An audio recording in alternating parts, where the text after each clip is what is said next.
سیدنا عبداللہ بن عمر رضی اللہ عنہ بیان کرتے ہیں کہ سیدنا عمر رضی اللہ عنہ نے کہا، کسی طبیب کو بلاؤ، وہ میرے زخم کا معائنہ کرے۔ چنانچہ ایک عربی طبیب کو بلوایا گیا۔ اس نے سیدنا عمر رضی اللہ عنہ کو نبیذ پلایا۔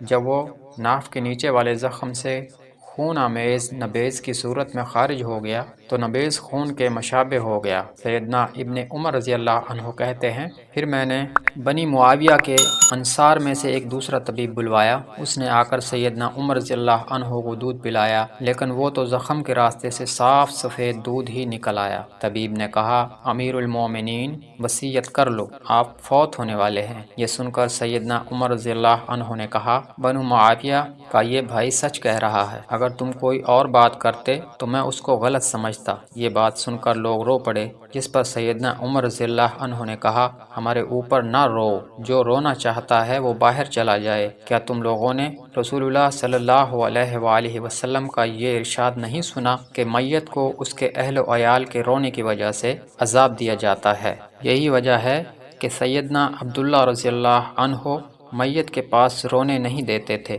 رونے والی ان کی اولاد ہو یا کوئی اور۔ سیدنا انس رضی اللہ عنہ سے مروی ہے کہ جب سیدہ حفصہ رضی اللہ عنہا سیدنا عمر بن خطاب رضی اللہ عنہ پر بلند آواز سے روئیں تو انہوں نے کہا، اے حفصہ، کیا تو نے نہیں سنا کہ نبی کریم صلی اللہ علیہ وآلہ وسلم نے فرمایا، اس کو عذاب دیا جاتا ہے جس پر بلند آواز سے رویا جاتا ہے؟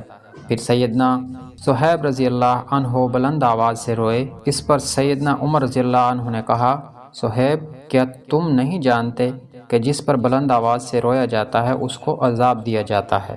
عمرہ کہتی ہیں کہ سیدہ عائشہ رضی اللہ عنہا کے سامنے یہ ذکر ہوا کہ سیدنا عبداللہ بن عمر رضی اللہ عنہما کہتے ہیں کہ میت کو زندگان کے رونے کی وجہ سے عذاب دیا جاتا ہے۔ سیدہ عائشہ رضی اللہ عنہا نے کہا، اللہ تعالیٰ ابو عبد الرحمن کو معاف کرے، وہ جھوٹ نہیں بول رہے، یوں لگتا ہے کہ وہ بھول گئے ہیں یا ان سے غلطی ہو گئی ہے۔ حقیقت یہ ہے کہ رسول اللہ صلی اللہ علیہ وآلہ وسلم کا گزر ایک ایسی یہودی عورت کے پاس سے ہوا تھا کہ جس کے گھر والے اس پر رو رہے تھے۔ اس وقت آپ صلی اللہ علیہ وآلہ وسلم نے فرمایا تھا، یہ لوگ رو رہے ہیں اور اسے قبر میں عذاب دیا جا رہا ہے۔